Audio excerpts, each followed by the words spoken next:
Do you want to present the program or I present the program? Oh, yeah, the program. I only wanted to talk about the project a little bit, 5 minutes or 7 minutes, and kind of the context, yeah.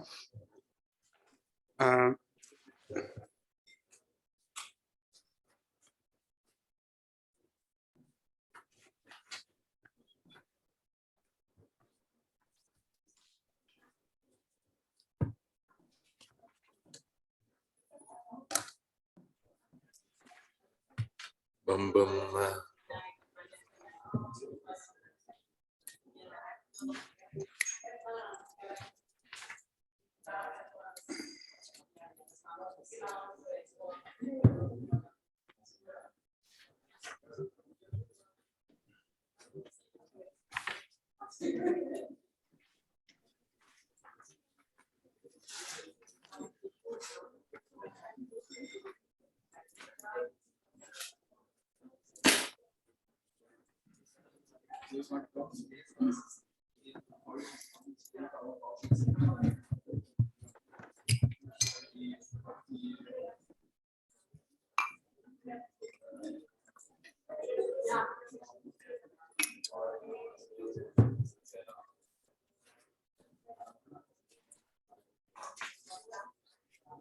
I can't help it. I know Omicron is a letter of Greek alphabet, but it sounds like for me, like a little tiny robot with a sort of visor sort of going out, causing mischief. Exactly. It's actually a good interpretation of that. I mean, it's just kind of, it's the O and micron. Yeah. That sort of make the combination. So micro, yeah, it's true. Omicron, so it's kind of this tiny little. Actually, I also thought at some point we're gonna run out of Greek letters. Oh yeah. So what alphabet we're gonna use next? That's gonna be interesting to see.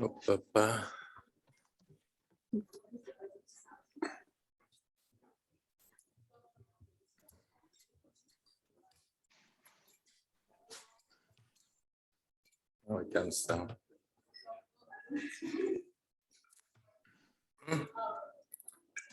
As I saw myself on the screen, I think we can start, and the audience is there. So I would like to welcome you, and perhaps on the table, if you can stop to speak, thank you. And saying that it's an hybrid meeting. You don't see, we have a few people in the audience, and it's a little bit like to return to the previous time. So that's as there is only few people, it seems to be an unsuccessful event on live here, but there is so many of you assisting online that show the big interest about this social and environmental aspect of the National Recovery Plan. And here we want to do two things, and one is to deal with broadly the two dimensions, social and environmental dimension, and Bella will explain a little bit more in the introduction, and more precisely today to see what is in or not in the National Recovery Plan. So the structure of this webinar, hybrid meeting, is Bella will, from ETUI, will present shortly the project and the logic. Then we will have a first presentation of a report already published by the Observatoire by Sebastiano and Matteo. After the presentation, you will have some comment by Lina, Confederal Secretary of ETUC, and then the second presentation on a paper that will be published very soon by Soteria, Metap and Jacob, and the comment Maria-Jean Rodriguez, and then question from your side. So we will try to have that the most dynamic possible, and I give directly the floor to Bella. So, good afternoon. I would only like to give the background of this workshop, as we had a project with the European Climate Foundation on the role of welfare states in context of the climate and environmental context and in the context of the green transition. The overarching theme of this is whether the way we know the welfare state is appropriate for the new challenges. Do we need to rethink the welfare state as such, and how a welfare state should look like in a zero carbon digital world? So this is the overarching question. And a little bit more getting concrete, we are exploring ways how the European Green Deal and the overall European policy context can become more social, and how it can offer a new social contract for Europe. In that context, we had three parts of this project. The one, these fundamental questions around the welfare state, and also creating new communities, bringing experts together that were developing their ideas in isolated silos, so like the old welfare studies, and on the other hand, the climate and environmental approaches. So that was the first element. The second element, and this is what we are doing now and focusing on, to look at EU recovery, and more specifically the national recovery and resilience plans, how they deal with environmental and social concerns. And then we have a third element of this project on the role of public services and the financing of the welfare state under a zero carbon, no growth economy. So now it's about the the European policy context. I would just run forward and to give a hint what actually Sebastiano Sabato and Mandeli were developing, how we see the functions of the welfare state. And on the one way, they are benchmarks. What is very important in the green transition, that they are enablers. That means enablers of social investment as well. I would add here that the way to manage employment transitions, then as buffers of the green transition in terms of social protection, adding also that this means dealing with the distributional effects of climate policies, energy poverty, mobility poverty, etc., etc. And then as a management tool in terms of social dialogue and workers' participation, that is absolutely crucial. So then coming, if I could move this, okay. In the context of this workshop, we are actually talking at the European recovery and the national plans. The main question is to evaluate how these are taking social and environmental concerns on board. And this is what the presentations this afternoon will show us. Thank you.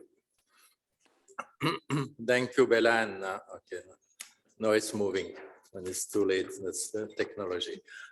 So that we have the first presentation. I think that Matteo, you are first because on your slide is written part 1. So I give you the floor. You have both 20 minutes. So I don't know how you share, but I will give you a sign when you are 10 minutes. Okay, thank you. I think Sebastiano is presenting the very first slide. I don't know if it's there or not. Yeah, if you can hear me. Can you? Sounds like he's there. Yeah, we can hear you. Perfect. Good afternoon, everybody, and thank you for having me here to this extremely interesting and timely event. It's just 2 words of introduction, and then I let the floor to Matteo about the context of the research that we are going to present. It's a paper, a report that we at the European Social Observatory prepared for the Euro-Social Program. It's the program of cooperation between the European Union and Latin American countries on social and employment matters. And in this paper, our research question is, let's say, to try to identify if the EU strategy for the recovery from the COVID-19 pandemic has a socio-ecological dimension, and to try, as Bella already anticipated, to understand how the welfare states could facilitate the green transition.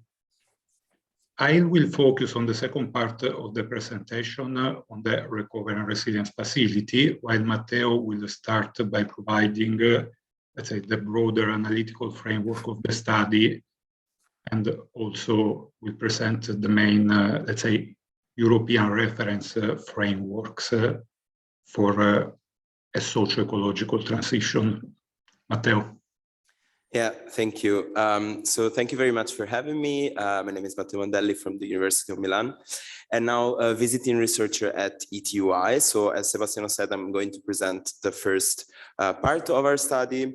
So basically what I'm going to present is first our analytical framework on how to frame the interconnections between economic, social, and ecological policy goals, and how different approaches can actually govern these interconnections. And then I will move on to present the EU reference frameworks for socio-ecological transition, namely the European Green Deal and the European Pillar of Social Rights, and also how this framework is implemented through ad hoc policy instruments and through the European semester cycle 2020. So our starting point was what we call the eco-social growth trilemma, which basically conceptualizes the existence of 3 different spheres, each of which promotes a different goal. So we have economic growth, social protection, and environmental protection. And the trilemma refers to the governance of the interconnection between these 3 potentially conflictual goals, and it focuses on the role of politics in sort of supplying integrated policy outputs. But of course, there can be different approaches to how to govern such trilemma. And so serving the literature and the politics debate, we identified different categories of approaches to how to govern such trilemma.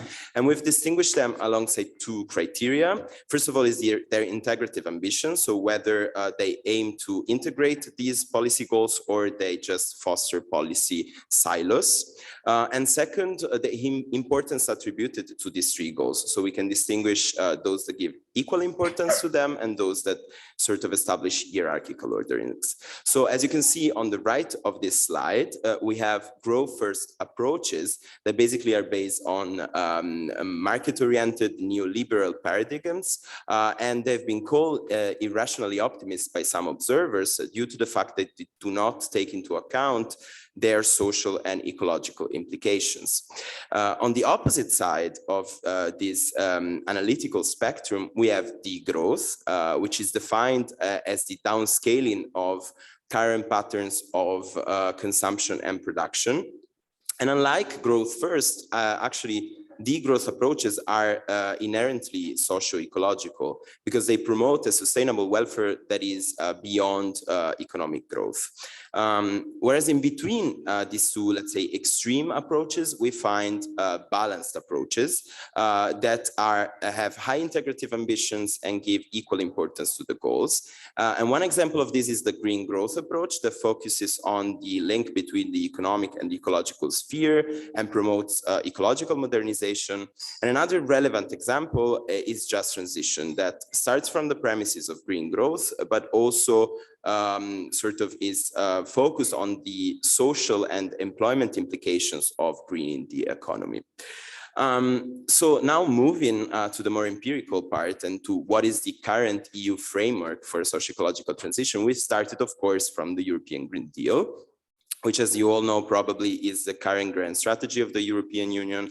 And like the previous grand strategy, Europe 2020, it is still centered on the promotion of economic growth, but it has a huge novelty in that it gives key priority to ecological challenges, especially climate ones, and it substantially reinforces the transition objective as the European Union is moving towards climate neutrality by 2050 and wants to do it by decoupling growth from resource use and again through ecological modernization. The second reference framework is the European Pillar of Social Rights, which is a non-binding document proclaimed in 2017 and containing a set of broad principles and rights in 3 different areas. And it is implemented through different instruments, of course, notably the 2021 European Commission Action Plan, which set 3 headline targets on the social employment side to be reached by 2030. But let's see what is the socio-ecological dimension of these 2 strategies. So when it comes to the European Green Deal, like Europe 2020 before, synergies between its objectives are recognized. But unlike the past, these synergies are not presented as automatic, and the European Green Deal actually recognizes the existence of some trade-offs. The main approach, let's say, that the Green Deal promotes is a green growth approach. But in parallel to green growth, it also promotes just transition.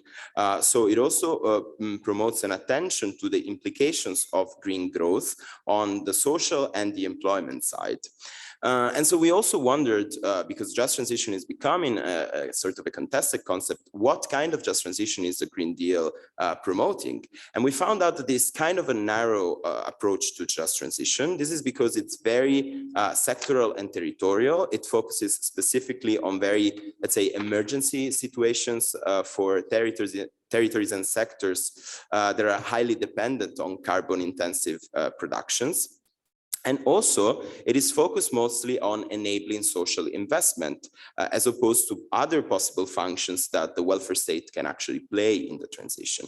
But in a way, this just transition approach is also broad, because the European Green Deal is explicitly linked to the European Pillar of Social Rights. This link was initially missing in 2017, of course, but through the action plan, the pillar is recognized as a social benchmark of the European Green Deal, meaning that it gives the principles and rights that should be respected in this green transition. And so we also have a broader just transition approach that should leave no one behind. So then we wanted to see how this approach was implemented through specific policy instruments. And we found that the European Union focuses specifically on 2 socio-ecological areas. First is targeting vulnerable energy consumers and people at risk of energy poverty. And second is focusing on redundant workers in emission-intensive sectors and their communities. For each of these areas, the EU puts forward soft law instruments, including recommendations, technical assistance, and so on, and also financial instruments like notably the Just Transition Mechanism and Fund and the proposal for a European Social Climate Fund. My last slide is on how this framework has been implemented through the European semester before the COVID-19 crisis, so through the last cycle in 2020. This cycle promoted the new narrative of competitive sustainability, which provided a more balanced approach to the link between ecological, social, and economic goals. This means that while the traditional priorities of this semester were stable, so growth and a focus on social employment policies, there was a substantial reinforcement on the environmental dimension of the country reports and country-specific recommendations in 2020. And trade-offs have been recognized alongside synergies, so promoting again green growth and just transition. But our question, and this brings us to the second part of the report, is whether this balanced approach has continued to characterize the EU economic governance after the COVID-19 crisis, and especially whether the new instrument of the Recovery and Resilience Facility has a socio-ecological dimension. And so I thank you for the attention, and I now give the floor to Sebastiano for part 2 of this.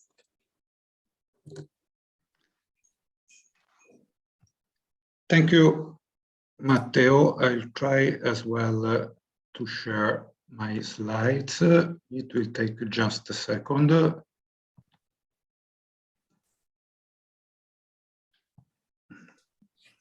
And I think here we are. As Matteo said, in the report, we don't jump directly from the Annual Sustainable Growth Survey 2020 to the Recovery and Resilience Facility. There's been a lot in between, but in this presentation, I will go directly there. And I don't think I have to present the Recovery and Resilience Facility and the big novelty it has represented for EU policymaking. 672.5 billion in loans and grants, based with the European Green Deal largely at its center, or at least confirmed as the growth strategy for the EU, also during the recovery, and 6 pillars that concern the green transition, the digital transition, and elements related to social policy. So we can discuss actions foreseen in these 3 pillars, but they are there. And our question, as Matteo anticipated, is if the Recovery and Resilience Facility, it has a green, it has a social dimension, but has it a socio-ecological dimension? How social and ecological concerns and objectives are dealt together, if they are? Again, the broad umbrella is the notion of just transition that, as Matteo said, can have various meanings and can be sometimes a bit vague. So we have tried, as Bella has anticipated, to elaborate kind of a framework to analyze the socio-ecological dimension of the Recovery and Resilience Facility by identifying 4 functions that the welfare state could play during the green transition. The first one is the benchmarking function, that is principles and rights on which welfare states rely should be respected during the transformations, during the transition. Welfare state as enablers of the green transition, social investment policies, training policy, active labor market policies, buffers, or consensus builders or conflict management tools during the transition. Here, a strong role should be played by social dialogue and civic dialogue. So applying this analytical frame to the regulation, to the analysis of the regulation on the Recovery and Resilience Facility, we find that the RRF has a relatively developed benchmarking function. There are some general principles defined there. Again, ensuring a just transition, leaving no one behind, try to factor in the social dimension of the transformations towards a greener and more digital economy. And again, the European Pillar of Social Rights more or less explicitly presented as the benchmarking tool to ensure the fairness of the transition. However, besides these declarations of principle, There are only a few references in the RRF regulation about concrete policy areas issues related to this benchmarking function, such as the need, while greening fiscal systems, to take into consideration distributional effects, while renovating buildings in order to promote energy efficiency, to take into account social housing, issues of energy, poverty, housing exclusion. Here, we confirm that the enabling function is prevalent in the Recovery and Resilience Facility. There is a lot of emphasis on active labor market policies, education, training, and the skill development policies. These are directly linked to the green transition in the Recovery and Resilience Facility. The buffer function is absent, but here again, I would like to explain. Buffer function, we refer especially to social protection policies, such as minimum income protection schemes, unemployment schemes. It doesn't mean that in the RRF there are no references to those schemes, but they are not directly linked to the green transition, differently than active labor market policies, education and training. While the consensus building conflict management function is not that developed, that is, the role of social dialogue in the RRF is not explicitly linked to the green transition. This doesn't mean that the European Union does not recognize the important role of social dialogue during the green transition. There's a lot of attention to that in the action plan on the European Pillar of Social Rights and in other EU documents, but it's not developed in the RRF. So we conclude, and we would like to discuss with you later, that according to our analysis in the Recovery and Resilience Facility, there is an ambition to pursue a balanced approach to what Matteo called the eco-social growth dilemma, and there is also a certain degree of awareness on the link between social and ecological environmental policies or policies for the green transition that is largely in continuation with the European Green Deal. This said, we think that further analysis would be needed in order to see how we are going from paper, what is in the RRF regulation, to reality. In particular, we need to explore if such an approach adopted in the RRF and in European policies, the European Green Deal, can really be effective. It's, as Matteo said, the growth strategy, and many questions if continuing on a sustained growth pattern might allow us to achieve environmental and climate objectives. Here, we said that the European Pillar of Social Rights should be at the center of EU policies and the Recovery and Resilience Facility in order to ensure that the transition is just, the green transition is just. But here we can wonder whether at present the European Pillar of Social Rights as an instrument is strong enough to play this function, especially in the broader context of EU macroeconomic and fiscal policies. We see, and we should pay attention to the risk in the future of a narrow implementation of green transition that focus, let's say, everything on active labor market policies and education and training, not paying attention to the need to provide workers and citizens also safety nets during the transition.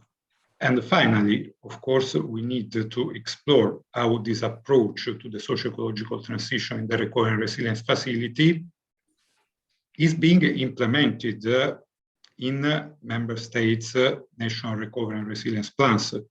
How are member states dealing with the social, ecological, and eco-social priorities in their plans? I think in this respect, the next speech by Satiria, Metap, and Jakub will provide us some information on this. Thank you for your attention.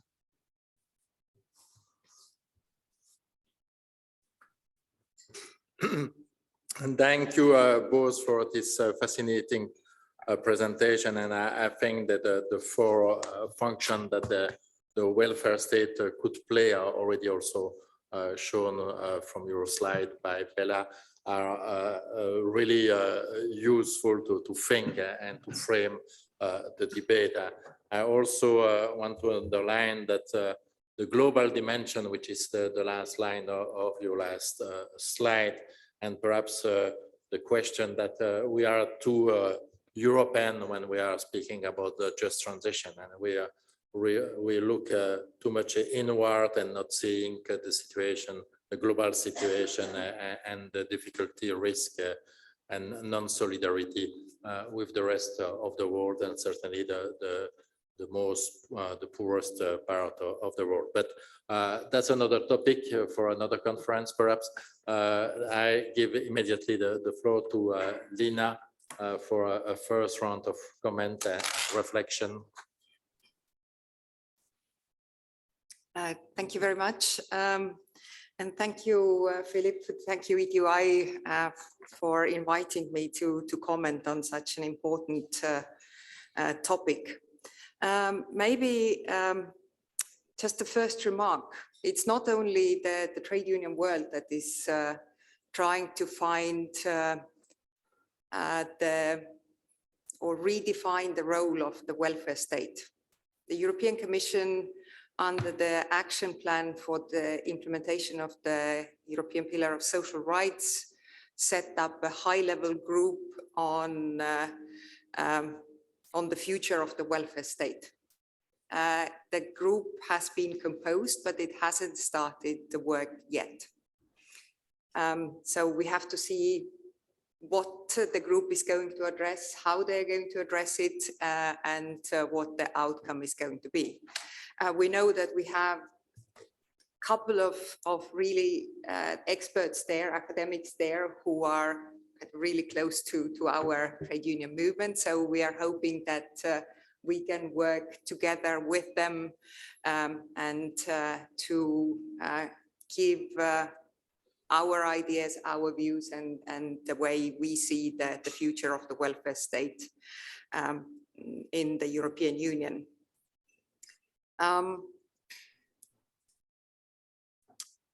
Before I comment on the two presentations from Matteo and Sebastiano, I would like to take us back for a moment to the time when the draft regulation for the RRF, the Recovery and Resilience Facility, was published. Anyone who happened to read the first draft noted very quickly that there was nothing social in there, zero. It was all about green and digital and obviously, yes, the economy and the recovery and all the rest of it. So together with the European Parliament, we got immediately into action, working really hard to actually get the social dimension in the RRF as well. Luckily, we had like-minded rapporteurs in the European Parliament, and also lots of MEPs who were really interested in having a strong social dimension in the regulation. So the 6 pillars that Sebastiano showed, the fact that there are social elements there, they come from the European Parliament.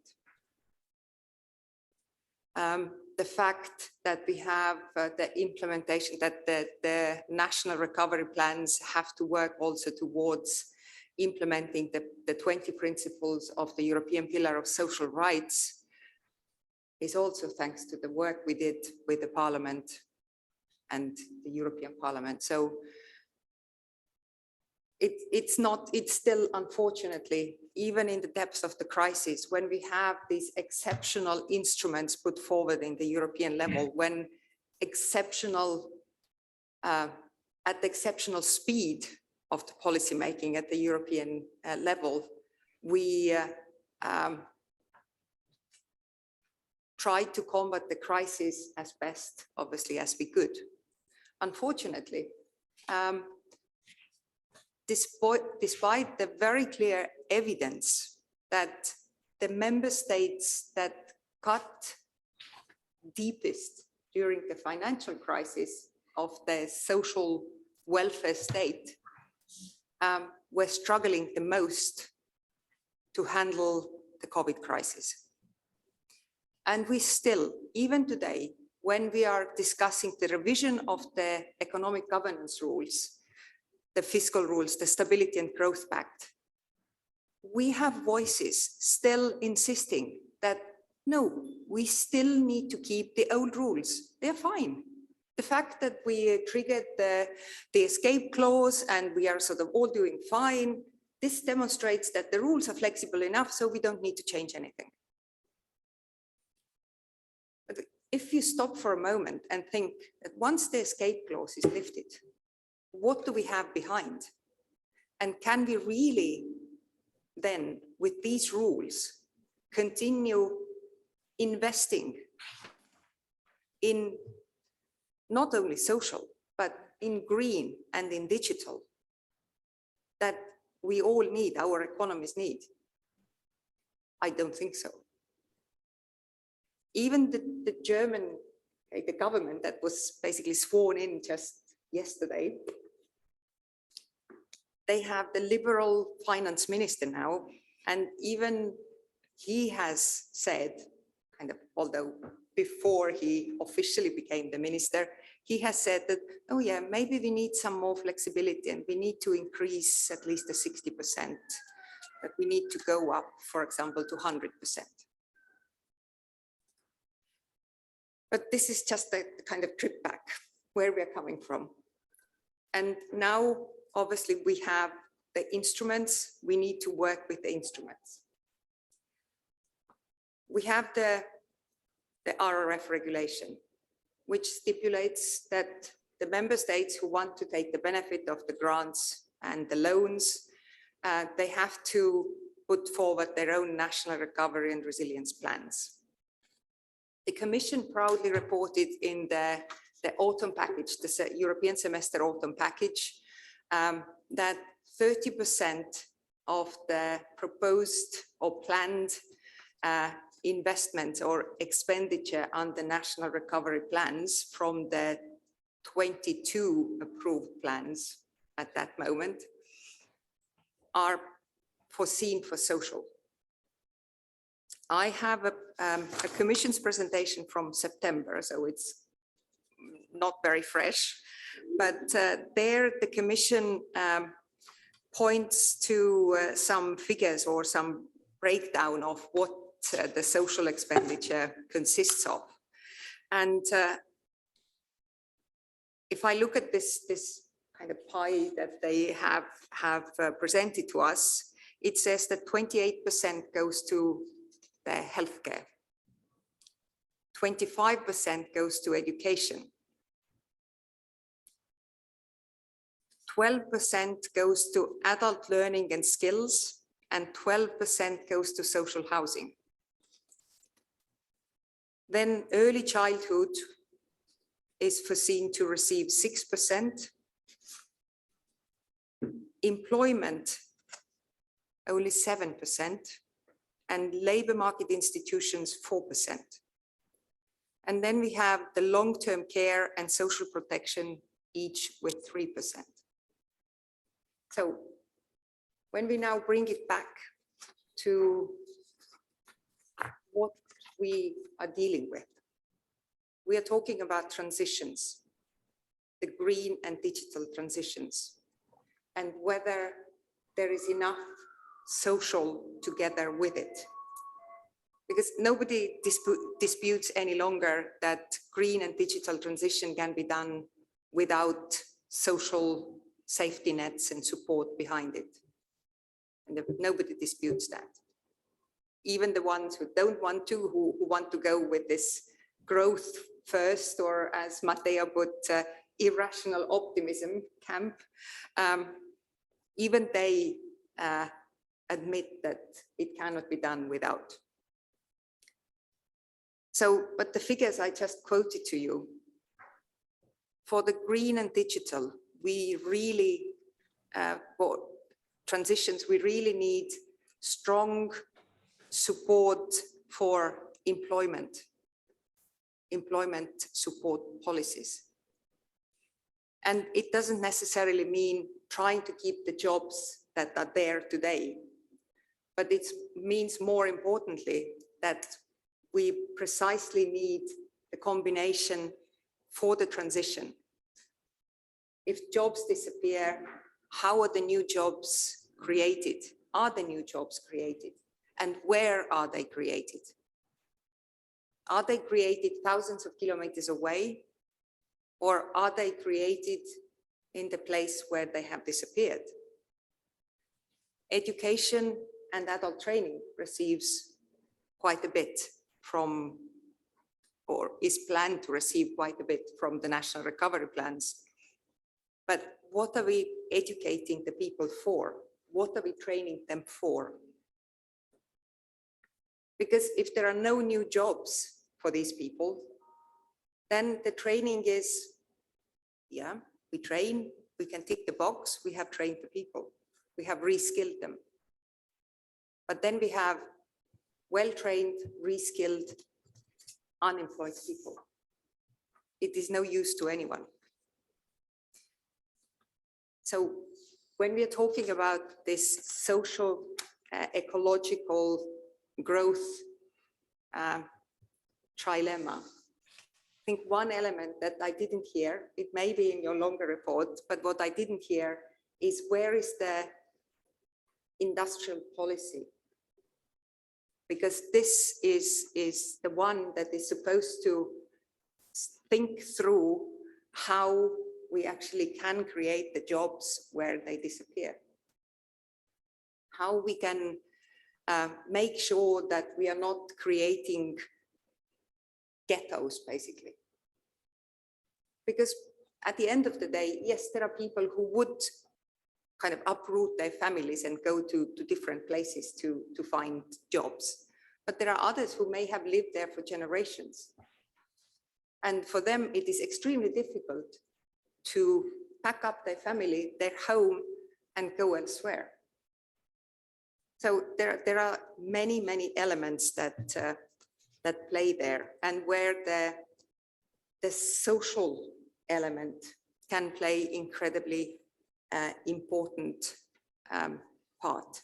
As I mentioned, one thing is the education and training, skilling, reskilling part. The other one is if there is a transition period in the middle, how the social protection system covers this period.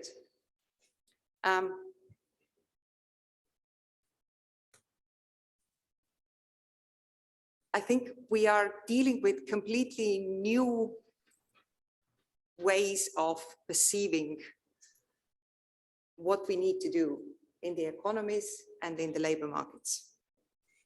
And I think we are all, in a way, soul searching, trying to find what could work, because we have never faced this kind of situation before. We have enormous amount of money made available to member states. And the question is now, are the member states going to be able to use the money for the benefit of their people? Or is it going to go into financial markets again? Because there is the issue of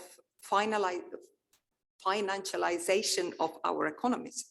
There is an awful lot of money going around, but is this money actually bringing us real benefits in real economy? So as you can see, there are so many different aspects and elements, but to look at maybe more concretely, European Pillar of Social Rights obviously was mentioned many, many times. And indeed, we have, from the ETUC side, we have been pushing for the pillar to have a prominent, strong role, that it's the backdrop for all policymaking in the European Union, and especially in the European semester. Because European semester is the instrument that is supposed to be used to monitor the implementation of the plans. Another fight that we are having in the ETUC with the European Commission, with the member states, even more with the member states than the European Commission, is the involvement of social partners. The involvement is so weak in most of the member states. And we've been fighting for it for years in the semester. And it's still not improving. We still see that it's the color of the government that dictates how well or how badly the social partners are involved at national level. At least in European level, we have managed to sort of create some kind of momentum. We have some well-established paths how we work, but national level is the problem. When I look at what Sebastiano showed, one of the slides where he talks about the 4 functions of the welfare state, and I find that the social dialogue on the consensus building and or conflict management tools. I would also like to point out that actually social dialogue and collective bargaining plays a role already in the benchmarks. Because if you look at what happened during the crisis period when the COVID hit, lots of the agreements, lots of the benchmarks were set either by bipartite negotiations between the social partners or tripartite agreements with the governments. So it's already there. The same way is the negotiations of social investment policies, where the member states have involved social partners. The social partners have made a very valuable contributions to the national recovery plans.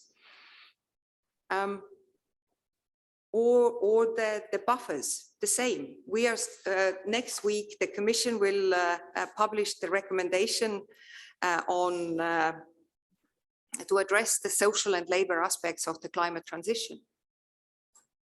And we have a role there. We have been pushing the Commission. We have been telling them that the idea of just transition is all fine, but the involvement of social partners and the social elements are missing. They need to be there. You need to listen to us, social partners, and we can tell you where we can actually make the most impact, what is going to be the most efficient way of using the funds that have been made forward. So I would also like to see, I don't know, or whether you, it depends obviously what kind of approach you take in your research, because that's obviously what you go out looking for and that's what you get back. But I yes wanted to point out that actually the social dialogue and collective bargaining plays broader role than just as a consensus builder or conflict management. Another comment that I wanted to make when we talk about the greening the fiscal systems and when we are talking about taxation.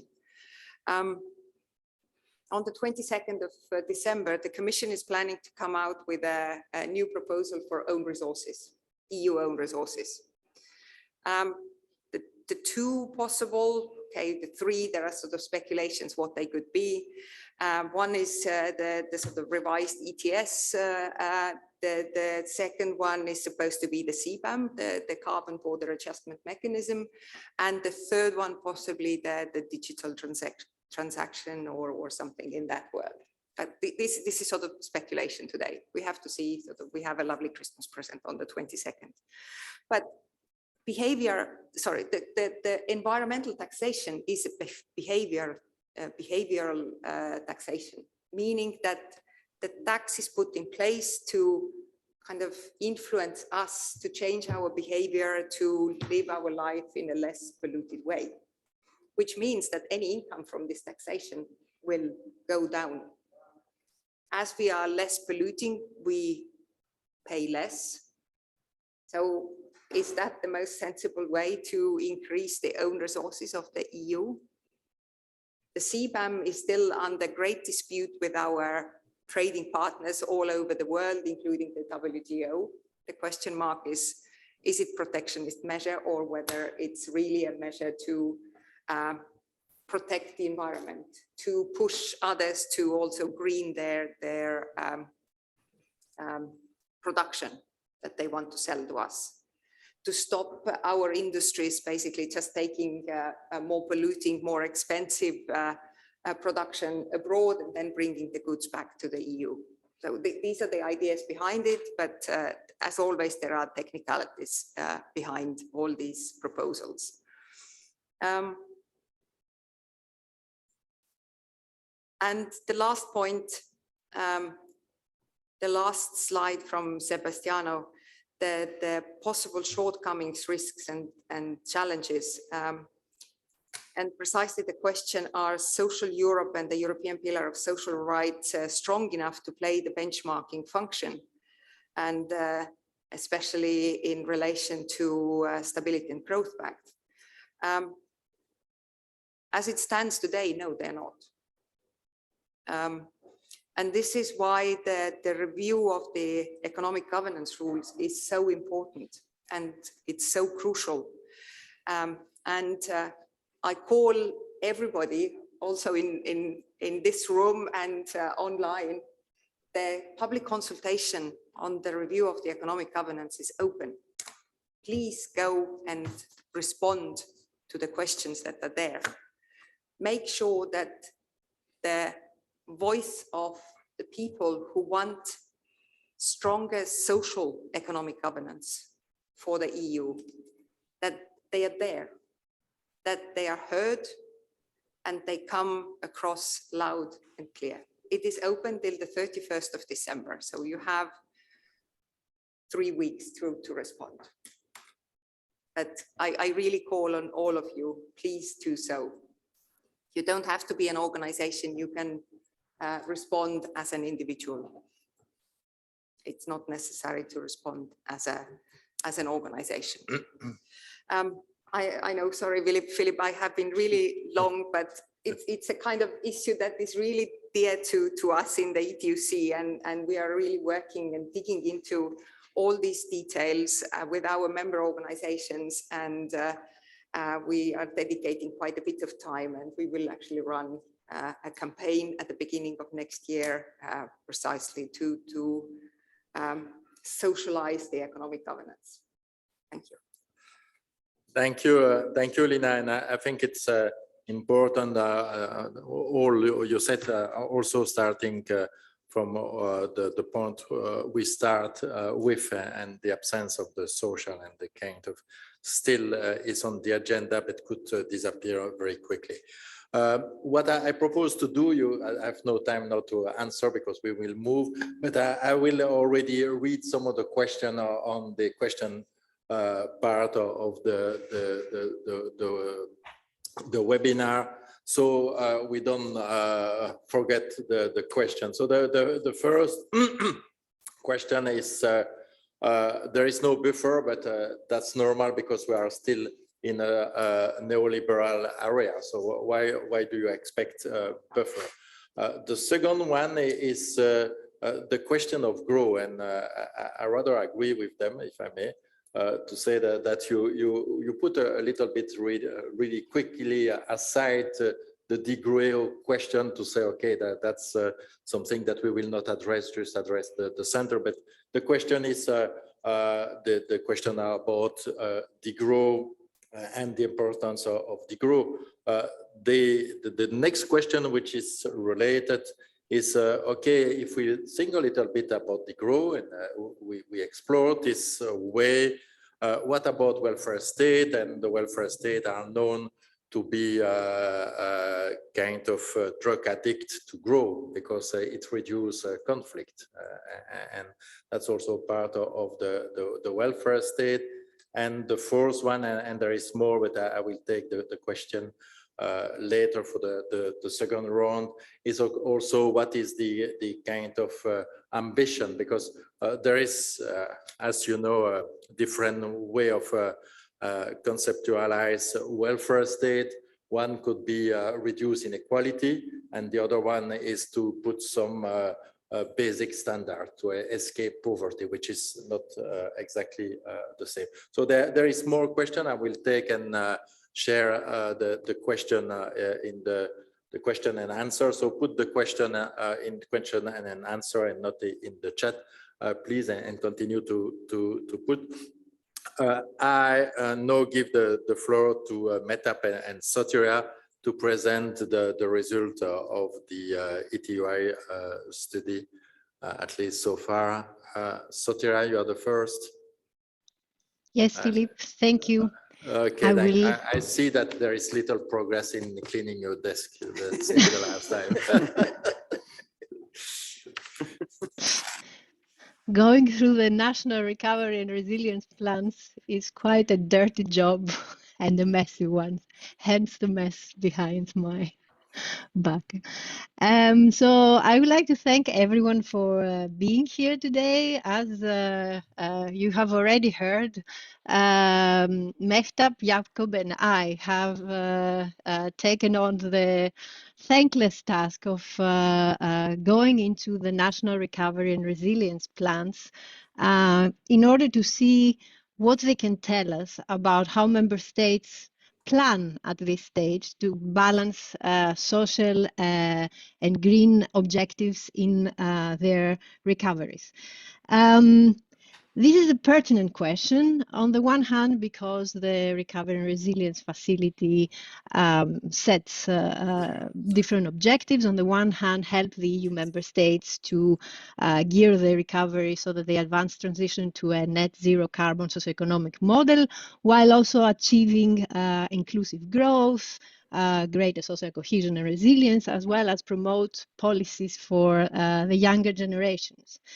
As Matteo and Sebastiano mentioned earlier, economic, social and ecological objectives can run against each other, and this recovery presents particular risks since a lot of the jobs that were lost and governments and member states will be keen on restoring have not been in sectors that are directly related to the green transition. We had a lot of job losses in services sectors. So there are possible risks in how the recovery and the recovery, what shape does it take? So the outline of our presentation is first I present to you what our question is.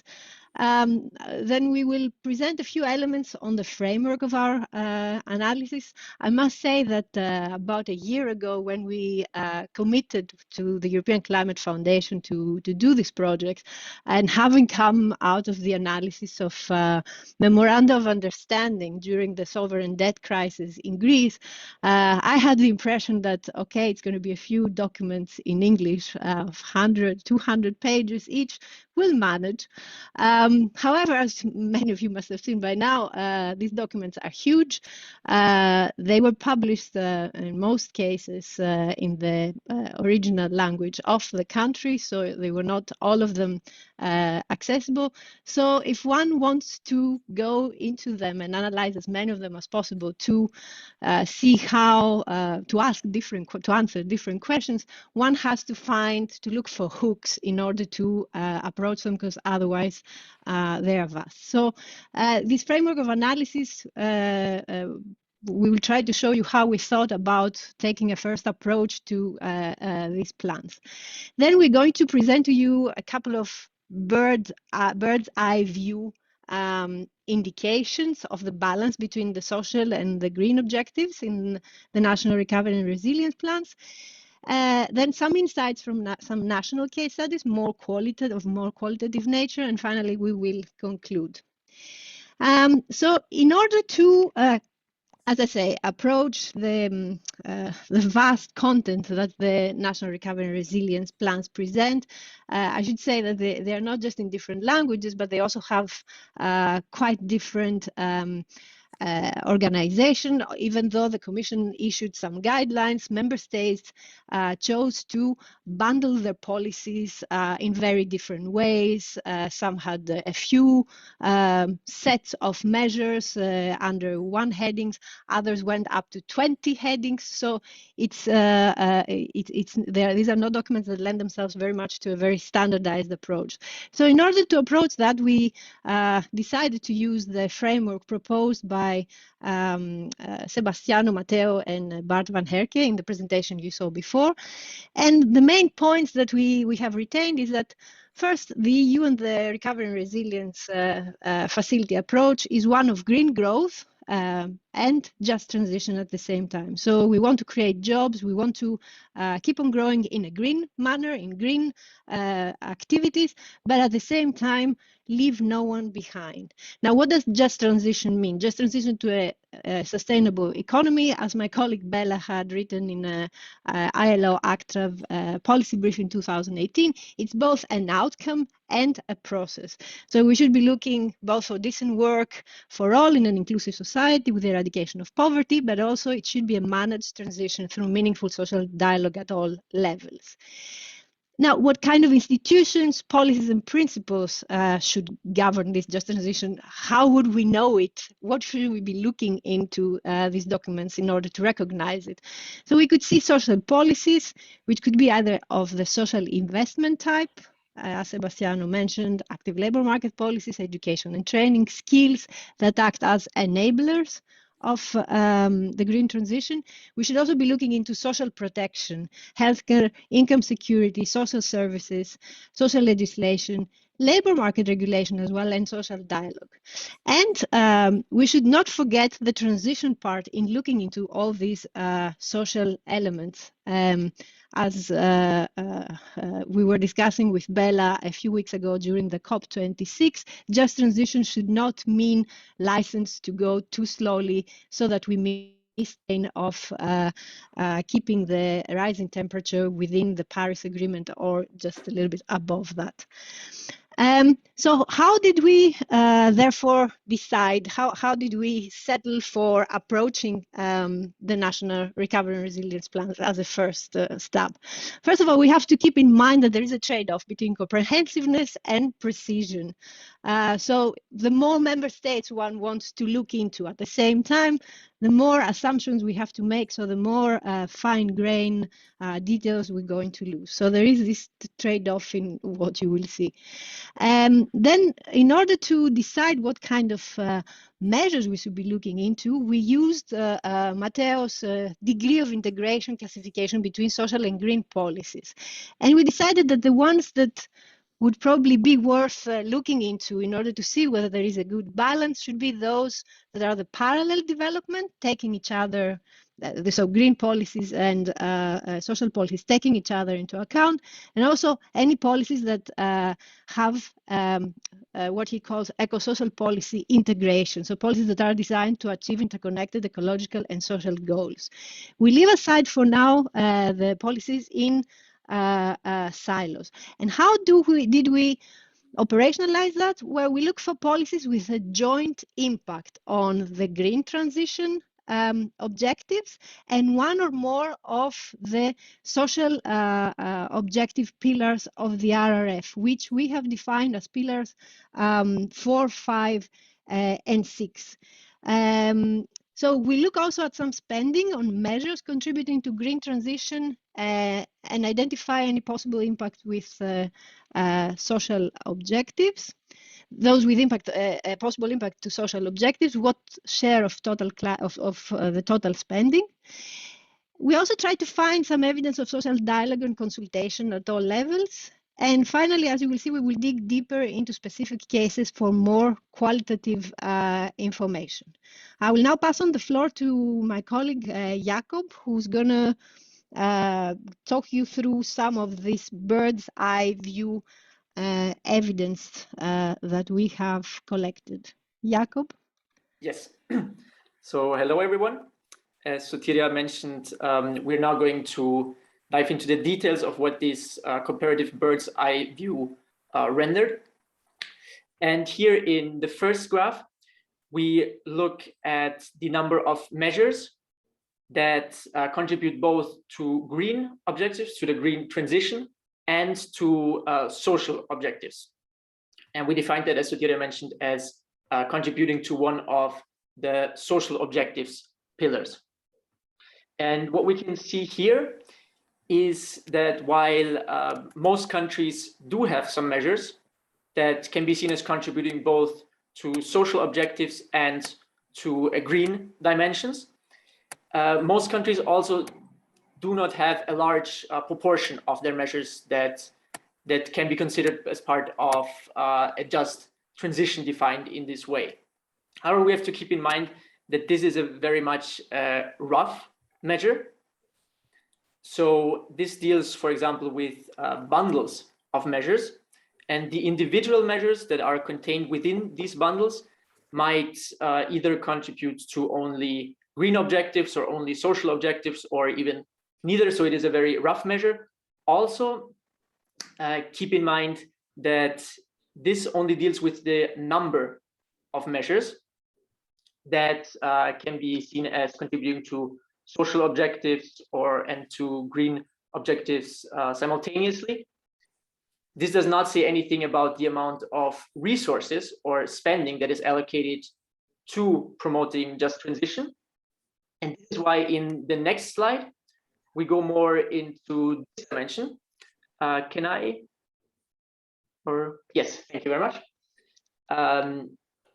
Yes, so here we see the proportion of spending that is allocated either to green measures in blue or social objectives in orange as % of the total spending of the various national plans of the member states.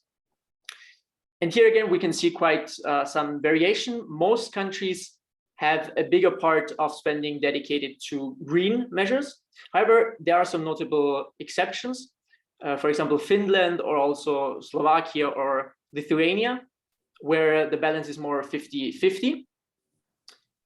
And again, we have to keep in mind, first of all, that the facility, as was very much the theme also in the previous presentation by Matteo and Sebastiano, or also in the intervention by Linakar, the facility very much promotes green spending and much less so social spending. And another aspect of this preference of green spending over social spending is that the facility concentrates on investment activities. And so also the social spending often very much takes the form of social investment. However, what we have to keep in mind is that social policies traditionally most often do not take the form of, strictly speaking, investment, but often take the form of benefits, for example. So this is another reason of why the NRRPs often have a very, or a rather low percentage of spending allocated to social objectives. Now, finally, to conclude this bird's eye view part of our presentation, we have looked at how the different member states implement their consultation practices with stakeholders, with the public, and with social partners. And here, the European Union actually has a formal requirement that member states should consult the public, should consult stakeholders. However, there are very, very large differences in the degree to which the different member states actually confirm to this requirement. This is also something that Linakar already addressed before. And in some cases, even the EU Commission themselves in their assessment papers mentioned the need for more consultation. And in general, it is rather unclear, if not doubtful, whether that obligation to report on consultation really helps to establish social dialogue, or whether it is more of a box that member states tick off without giving it too much thought, or involve the stakeholders, the social partners in a really substantial way. So now we can turn to the national case studies that Sotiria mentioned, starting with Germany. And with Germany's plan, the first thing that we have to mention is its overall size. So the measures included in the German National Recovery and Resilience Plan add up to about 28 billion euros. And this is relatively small both compared to the overall size of Germany's economy, and small also compared to the national stimulus packages, the various packages that Germany has put into place in response to the pandemic, which add up to about 350 billion euros. So several orders of magnitude bigger. And it also relates to this just transition nexus that we have been talking about, because for Germany, you can see that many social policies are part of the national stimulus packages, while the National Recovery and Resilience Plan that is funded by the EU facility focuses much more on green investment and on digitalization. And so we can also see this here in this ring chart, where by far the biggest component of the German plan is the one of climate policy and energy transformation in dark blue, while the only part that is explicitly dealing with social policy, which is strengthening social participation, the yellow one is really quite small in comparison. Now we can finally look at some measures that are both addressing climate and social objectives. So the kind of measures that were presenting previously also in the two graphs. And here we find, first of all, a policy of subsidizing the renovation of residential buildings in order to improve energy efficiency. And this is a measure that is found in almost all of the national plans. It is a policy that holds large potential benefits in terms of climate goals. And it is also a policy that relates very much to social issues such as energy poverty and affordable housing. And then another very interesting policy found in the German plan are the subsidies for private cars that are either zero emission or low emission. And why we think that is very interesting is because it illustrates very much the complexities also associated with assessing the degree to which just transition is present in these member states' plans, because there are a lot of concerns being raised about this measure concerning its distributional aspects. Because if we think about the people who are buying low emission or zero emission cars, these people are often relatively wealthy, relatively well off. And so a subsidy for these kind of cars could run the danger of subsidizing relatively wealthy people at the cost of, or not, those who are much more in need of social policy and social intervention. And at this point, I will pass over to Mehtap, who will continue with an overview of the French case study. Yeah, Mehtap, we are a little bit running against the time. So if you could finish your presentation in 5 minutes would be nice. So we have the comment after, because we are already 15 minutes late. Thank you. Sorry for that. Okay, so yeah, I will continue with the French qualitative, let's say, analysis of the plan, of the national plan. So to put us in the context, I will just at least mention some of the key challenges that the France is facing, particularly in the green dimension as part of the climate emergency. So they mainly, so we could categorize them under two headings. So the first one is the energy and the policies that relate to that. And the second category is the environmental, let's say, challenges. In terms of the energy challenges, so the first one is, so we can talk about a few other elements under that heading. So the first one concerns the emission targets, which are sort of for now falling short from the 2030 targets. So additional measures are needed. Then another big challenge is the transport sector here.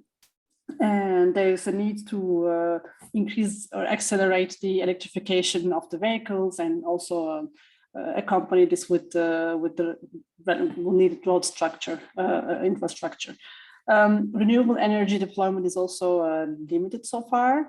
And one of the very key challenges, again, under the energy issues is the energy inefficiency and the low energy performance of buildings. Then in terms of the environmental challenges the country is facing is there is the, let's say, the EU targets for circular economy or waste management is still lower than the target.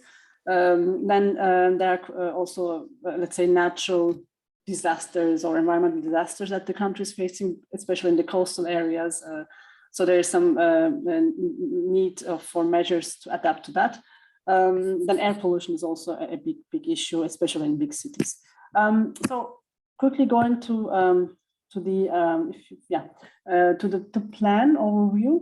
So the plan, as Jakob also mentioned, is similar to the German case. There's a big national stimulus package that is about 100 billion, and only about 40% of this is asked from the facility. So that makes the French plan about 40 billion euros that is requested from the EU, and only in the form of grant, no loans, and nearly half of the spending is on green objectives. I mean, there are some rounding, let's say, differences if you look at different documents, but the Commission's assessment, the figure is 46% of the spending is green. As I said, because of this other kind of national stimulus package, which is called France Relance, some of the measures that, let's say, some of the measures that are green are covered under the RRF facilities requested budget, but some of them are in the other budget. So you have to always consider that not when we kind of judge the plans or evaluate them, we may not find everything in those RRPs, but because some of them are in the other national ones. And then the plan has 9 major components, and as you see in the slide, that the first 4 are particularly for the green objectives, and they kind of amount to almost half of the budget of the 40 billion, so 20 billion more or less. So we can go to the next slide. Yeah. So basically here, what I will tell you very quickly, given that I have very few minutes left, is just to comment on what are the key investments or measures or reforms that contribute to the just transition in the French plan. So I would say the majority of the green spending of the French plan addresses the energy poverty issue. So a lot of resources have been allocated to improve energy efficiency of buildings, retrofitting, and so on. So and that's fair because we know that the buildings make up nearly half of the energy consumption and are responsible of like 1/4 of the carbon dioxide emissions overall. Then there are a lot of adaptation measures, particularly for the population residing in risky or coastal areas. So different measures aim at reducing vulnerabilities there.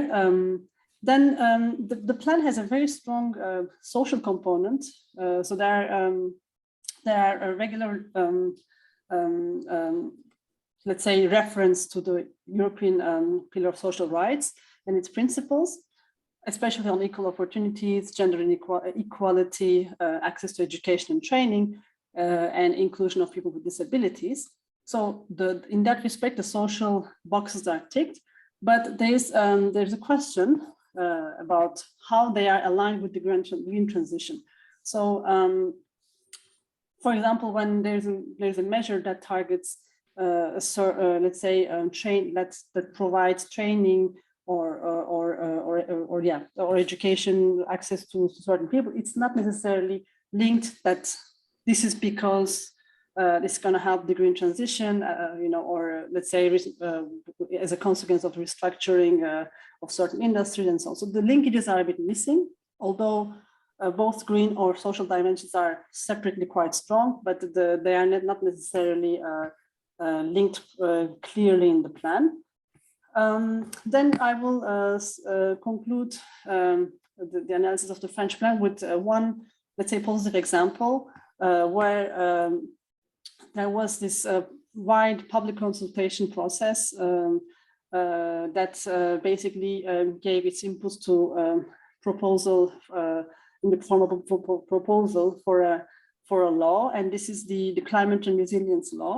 So basically, France has experimented with this climate citizen assemblies, where a number of 150, if I remember well, randomly selected citizens came together to discuss how to reach climate and environmental targets and while also paying attention to social justice issues. So this assembly came up with a number of proposals, and although not all of them made it to let's say to law or to law proposal or in other regulations, some of them were picked up. And the topics are quite diverse. It can be on consumption patterns, it can be on work conditions or transport or mobility and so on. But so this process could be considered where, let's say, a bottom-up approach has been picked up or will be picked up, let's say, when the law will pass at the higher level, and that is relevant for the just transition and also for the climate emergency. So with that, I'll stop here and I will give it back to Sotiria. Thank you, Mehtap. Philippe, I will cut the presentation on Greece in half and move to the conclusions, if this is okay. Thank you. Yeah, we will share also the slides so they can can read. Yeah. So Greece is what I call a case of narrow and constrained just transition. Until the pandemic, it had a very environmentally unsustainable model, but also economically and socially. We all know what happened during the previous crisis. Greece has some, if one looks at the social scoreboard of the European Pillar of Social Rights, Greece is one of the countries, I think it's only second to Italy in terms of how many red rows it has, meaning that its indicators are at critical levels. So it's and it also, what is probably not widely known, it's that it's still under some lingering conditionality from the previous programs in order to keep on getting debt relief as it goes along. So its recovery and resilience plan had 4 key pillars: green transition, digital transformation, employment, skills and social cohesion, and another one that dealt with the business environment having to do with private investment, transformation of the economy. Green transition, as you can see in the donut figure, had the lion's share of the planned spending, with energy upgrading of building stock, quite a job-rich activity, being the main activity in there, and employment and skills, the social so-called part of the program, being the second highest in terms of spending. To move then directly into some points on how the social and the green transition objectives mingle in the Greek program. The European Commission assessed several of the proposed policy interventions as having a joint, significant or partial impact on green transition and social objectives. I'm referring to the bar chart that Jakob showed you earlier, the first of the two. So measures that were taken in one of these areas, or the 4 areas that I show you, were assessed to have a joint, significant and partial impact in the green transition pillar and one of the social transition. So Greece had one of the highest scores in that. In terms of climate objectives, the Greek RRP is in line with the Greek National Energy and Climate Plan, which, however, was not setting Greece on track for to meet the Paris Agreement target of 1.5%. As I mentioned earlier, just transition is not just about just, it's also about transition, and we should not be forgetting that. In terms of the social aspect, the focus of the program seems to be a lot on social investment with targeted measures for some excluded groups to deal with social inclusions. The spending on healthcare is modest given the cuts in the past decade, which tells us something about how the resilience of Greece is going to be strengthened. In terms of social dialogue, it took place, but there were very scarce references to the role of social partners and not particularly specific.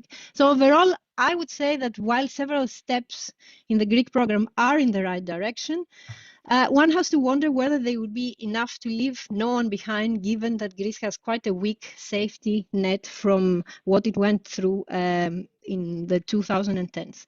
And with that, I will move to the conclusions from what we have seen so far. So it seems that the spending in the National Recovery and Resilience plans is tilted in favor of green transition objectives relative to social objectives in most member states. Of course, that need not mean that just transition is not happening anywhere, for 3 reasons. Welfare states and social labor regulations are outside the realm of the Recovery and Resilience Facility, and they can provide the balancing. They pre-existed and they will continue to exist. The question is whether all member states will have these outside facilities to the same extent. Also, there are member states, the National Recovery and Resilience plans in all member states form part of broader recovery plans. And several member states have measures that deal with the social dimension there, so they're not included in their NRRPs.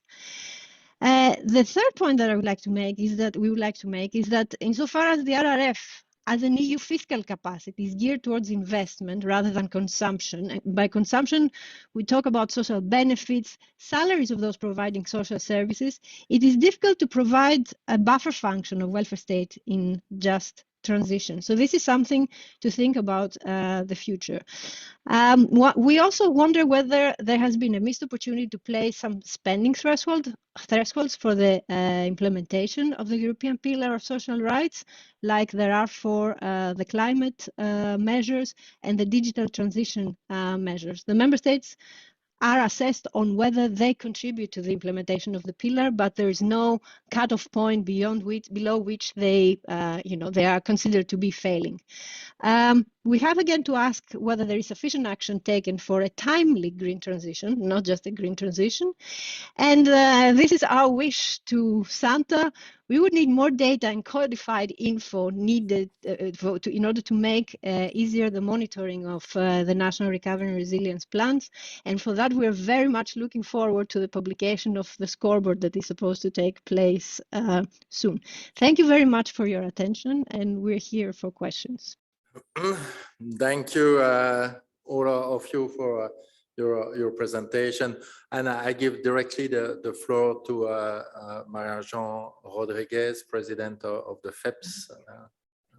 She can appear to the screen. Thank you for being with us. It's always a pleasure to have you on board. Yeah. Also for me, a pleasure to join ETUI and ETUC. And yourself, Philippe, because we've been together in many, many moments of this big transformation of social and economic governance in EU. Look, I suppose that I have a few minutes, so I will really focus my overall comment on today's conference on 3 points. Is the development strategy ahead of us, implications for the economic governance, and the final comment on how can influence the change in political terms.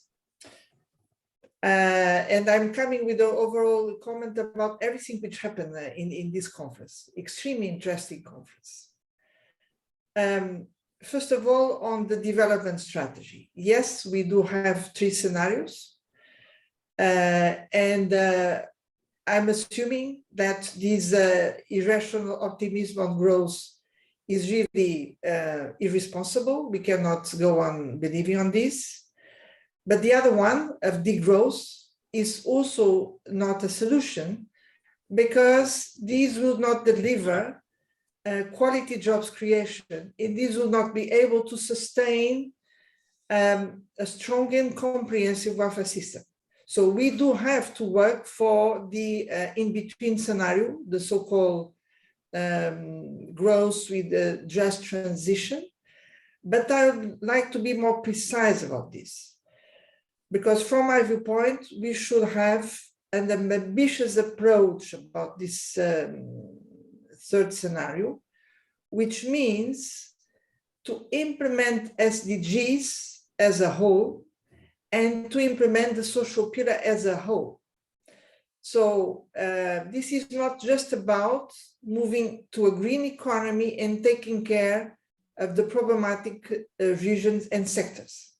This is a very limited approach, okay? I think we need to keep the large one, SDGs plus social pillar. And the other part of the solution, if we really are concerned with quality jobs creation, and Lina Caro was very clear about that, and I fully agree with her, this means to have proactive industrial policy and innovation policy. And the starting point for this is for us to ask, where can we create new jobs by addressing new needs for goods and services? If we start with this question, yes, we have many needs to be met, and therefore we can create many new jobs. We need to keep this question very high in the agenda, because otherwise the risk is that green transition combined with digital transition, they will destroy many jobs, while we should take care of the job creation. My second point is implications for economic governance. Look, this is a very long fight. I remember even in the 90s, when the Stability and Growth Pact was launched, we tried to rebalance the European integration by defining an employment strategy, putting in the treaties, the Amsterdam Treaty, and using unemployment rate as a counterweight to the deficit and debt indicators. Then we try again after 2000 with the Lisbon strategy, 2020 strategy, coming with a scoreboard with several social indicators. And now here we are, once we launched the social pillar, we have a larger social scoreboard, and we need to use it to counterweight the macroeconomic imbalances procedure with the macro-social imbalances procedure. This is the first point. Second, in order to address the imbalances and the risk of inequalities, because it is there, yes, we need to have a stronger European budgetary capacity. There was a qualitative leap when the recovery fund was created, but we need to make this budgetary capacity a permanent one and not just a transitional one. So this means to create a kind of at least a European investment fund, permanent and financed by common issues of debt backed by new own resources. And there is a second part, which is the SURE instrument, because again, the SURE instrument should be made permanent, at least European unemployment reassurance protecting jobs when they are under pressure because of a recession. But beyond this, we know that most of our budgetary resources are still at national level. That's why this discussion on reforming the Stability and Growth Pact is so important.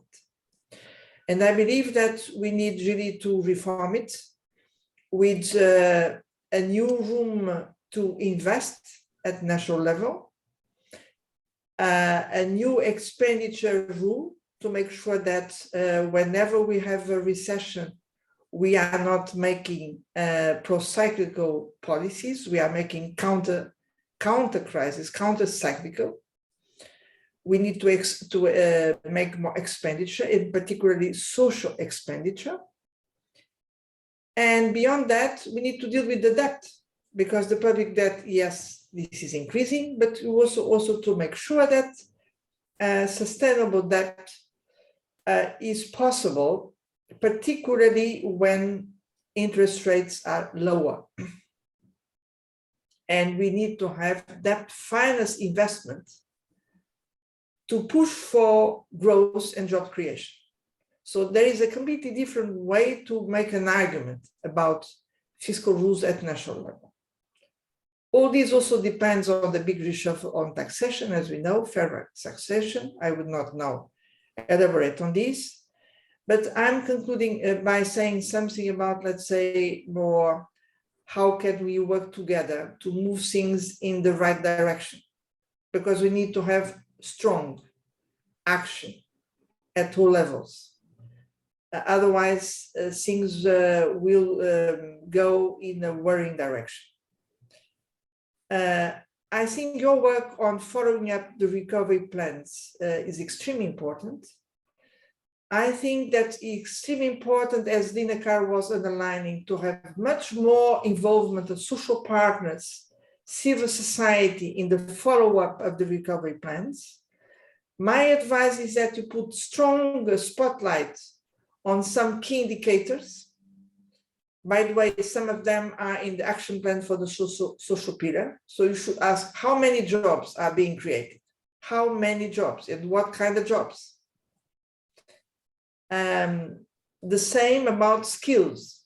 How far is this lifelong learning effort taking place? The same about, of course, poverty, but also income inequalities. Are they increasing while the recovery plan is being implemented on the ground? So we need to have a strong follow-up of the recovery plans and to create, let's say, a kind of bottom-up pressure, which should be combined with the pressure we are doing at European level in all European institutions. You can count on the Progressive Family for this. We coordinate our action in this direction. Let me conclude by saying, I believe that this bottom-up pressure, using the recovery plans, combined with our action in European institutions, and now also in the Conference on the Future of Europe,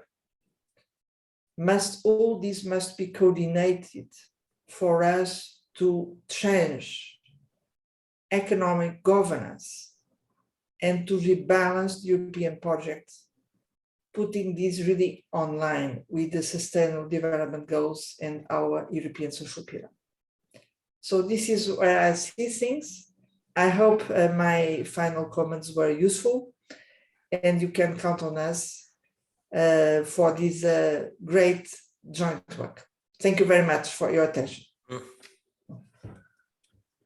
Thank you very much, Marie-Jean, and as always, very interesting and certainly a lot of cooperation will continue in the future. There is also possibility to have a question from the room. I don't know if someone wants to have a question, that you have the chance to be here. But, yes, there is one question here. If you can just say your name. Yes, hello, I'm Masha Smirnova, and I work for Eurocities on topics of fair transition and the Green Deal. Unfortunately, Lina is gone, but I have a very short overall reflection that I can formulate as a question, but this is also for maybe our common joint work. First of all, on the RRF, we have been very concerned about the little involvement of local authorities. We have conducted a survey where the involvement was quite weak, but regionally very different. We have cities, especially in Poland and Hungary, that have been completely left out in the cold. In some countries, the involvement has been better. But let's say this is a major point of concern because those services and these reforms have to benefit people locally. And second, I would like to make the point that we have to make sure that the RRF really works better together with the Fit for 55 package and the upcoming revision. And here I see also joint efforts that we can also team up. And this is from a viewpoint of cities. Two big challenges: mobility. And I completely agree with the previous speakers that subsidizing low emission vehicles is not the most redistributive policy. Of course, we want to also enforce social equity, public transport. So there is a lot of work to be done here. And also on the question of buildings. This is a major challenge for cities. We need to create quality, sustainable jobs in the sector because renovating 3% of overall space per yearly is something that we cannot achieve now. We really need to put much more effort there and team up together to create those quality jobs. And I also want to rephrase the concerns that were brought on the reform of the fiscal rules. And here I want to stress the role of social services, both welfare but also ecosystem services, that for us is really the glue to bring together the Green Deal and benefits for the people on the ground. And here, local level can use also several enablers, but its fiscal capacity when it comes to, let's say, invest this local fiscal levers is very weak because, for example, a lot of the tourist tax has been gone down during the coronavirus that can also be mobilized for social policy. So we need to have better investment in the services. For example, energy communities is a very emerging issue now, also very important against the background of the rising hike in energy prices. We were very happy to see that some countries really invest also in creating these energy communities. The Greek plants was mentioned, 100 million for solar panels and energy communities done with the municipalities, so big social co-benefits there. But we need countries that don't have this fiscal capacity to invest in one-stop shop for energy, in bringing the citizens on board. And this is why I think you also have an ally there to keep the social investments high to enable the transition. Thank you. Okay, thank you. Is there another one? If not, Bella can raise the question they put in the chat or other question. So, yeah. That's what Yeah.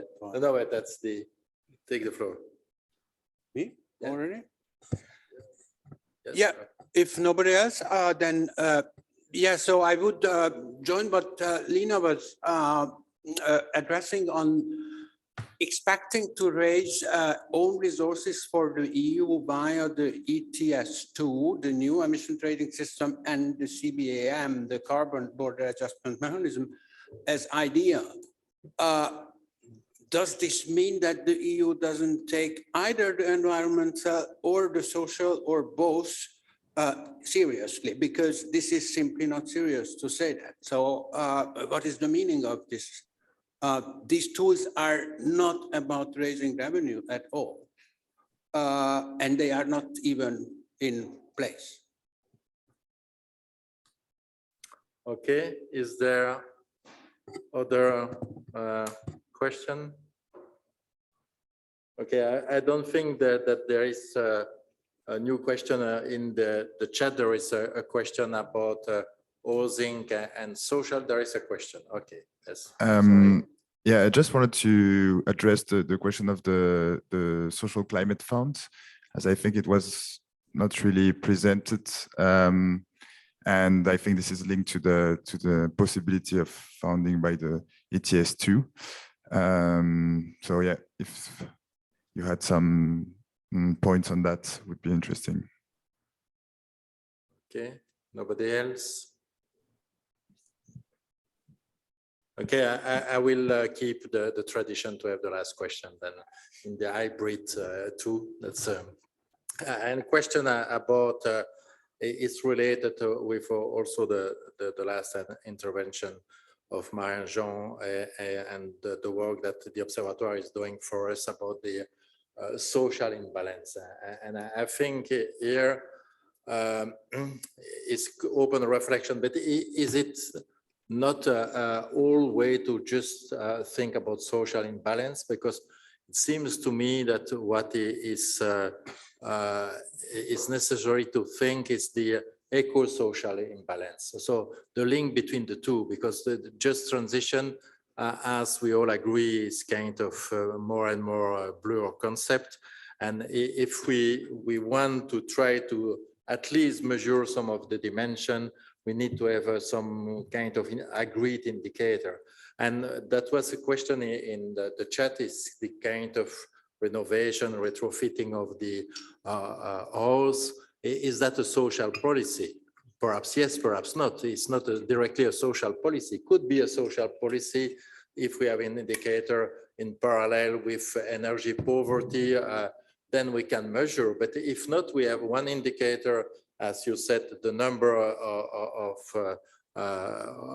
building that have to be retrofit.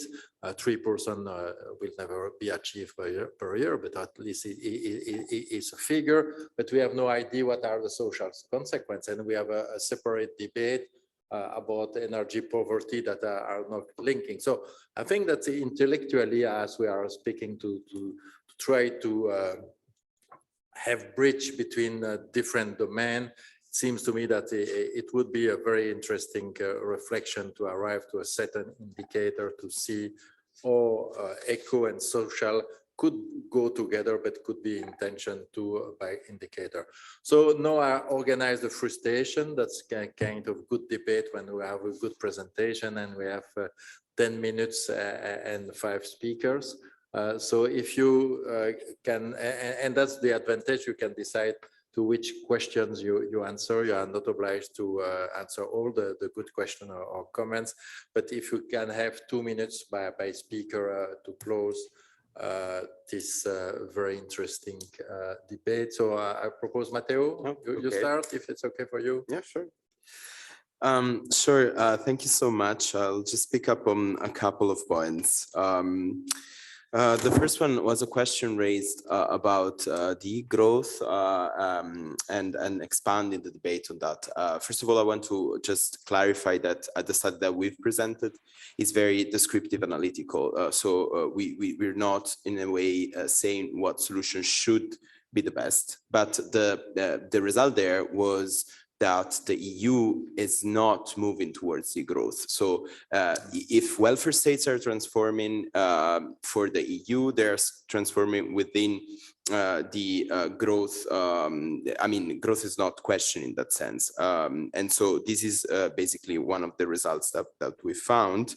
And the second point I would say is about what you just raised, Philippe, and the question about what is an eco-social policy actually is, building renovation and eco-social policy. I think that in a way, the policy itself should have a social component, because if you think about building renovation and we just assume that building renovation would fight effectively energy poverty, I mean, that cannot be the case. They have to have a redistributive component, and an explicit redistributive component for them to be eco-social. Otherwise, they're just eco. And the same can apply to social policies. So I really think that the design of the policy is key to recognize that. And I really like what colleagues at the ETUI did in analyzing the NRPPs. Yeah, thank you. Thank you. To have a little bit variety, let's go to Metap. We will move from the two teams. Okay. Then Sebastiano and etc. So I saw a question in the Q&A, which was about questioning about the ambition of the social dimension, whether it should be only a safety net or it should also, or it should be, let's say, a rich welfare state or social protection. So I think it should be both and even beyond. That's also one of the conclusions that we, or limitations that we faced when we were looking at the plans.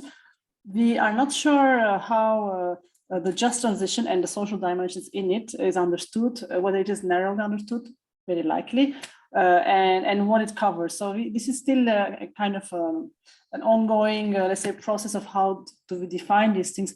But in my opinion, the ambition should be put at the highest level, and it should not just be about skilling people or creating jobs, but it should also be about protecting, so providing social protection, accompanying people. So it should be as broad as possible, because if we start to give up on our ambitions, then it won't be just enough.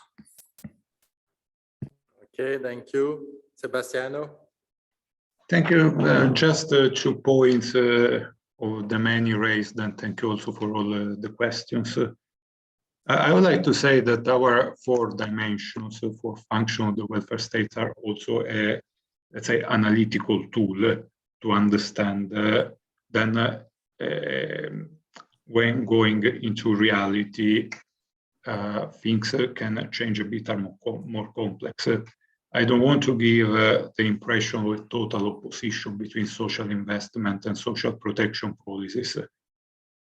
There is a risk when we say a risk of a narrow interpretation of just transition.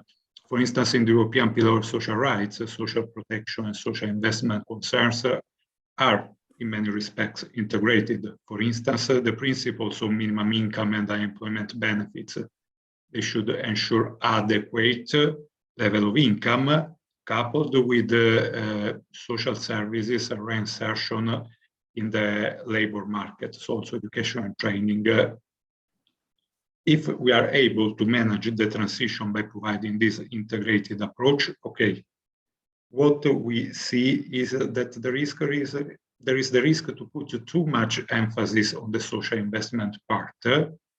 And as one of the questions in the chat said, job transitions might happen not so fast. So it's not just a matter of providing training and then after a few months somebody will find a new job. So we would like this balanced approach. And then very, very shortly on the need to rebalance in a way EU socioeconomic governance. There, I agree with what Maria Jo Rodriguez recalls often, to be sure, to try to put the sustainable development goals more at the center and to try to have them as a reference framework, balancing economic, environmental, and social concern. And to do that, it's clear that in EU decision-making, we need to reinforce the role played by environmental governance and social governance, in particular when it comes to the implementation of the European Pillar of Social Rights. Okay, Jacob. Yes. So I would maybe like to pick up two of the issues that have been raised in the questions. The first one relates to the question of how to identify, how to define what is a social policy that also Matteo, I think, talked about. And I think this is a very important point that is really at the root of many of the problems that we had when analyzing the national recovery and resilience plans, because there are different definitions, different arguments for why, for example, the energy renovations, but also the car subsidies should or should not count as social policies. And this is really the main question, I think, that we have to answer when analyzing these plans, but also probably EU policy in terms of just transition going forward from this. And a second aspect that had been raised also in the question was how these plans coordinate or interact with national climate and energy plans. And this is also a very important aspect, in my opinion, because as we have seen also with the national stimulus packages, we really need a holistic analysis and not an analysis that only picks some plans or some policies or some interventions and does not really look at others. So this is obviously very complex because every different state has a different situation, a different starting point, different climate policies, different national policies. But for a complete analysis, it is something that we are definitely to keep in mind. So thank you. Thank you, Sotiria. Yes, thank you. Several of the points I was hoping to talk about have already been covered. So I would just close with one call for action.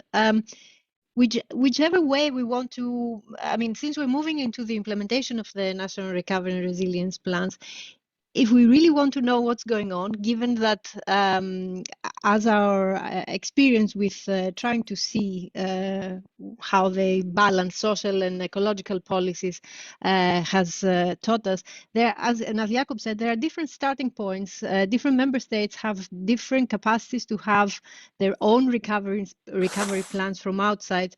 So what is really important, and as some people have also asked in the chat about how do you, why do you call renovation of buildings a social policy? Well, it depends if it's if it's households or if it's public buildings or if it's businesses. Or why are your figures different from those that Bruegel has produced? At the moment, we are all trying to figure out what's going on by approaching these plans, these long and complex texts, by making assumptions. The best thing we can do is to be clear about these assumptions so that people know what we're counting and what we're not, what we're measuring and what we're not.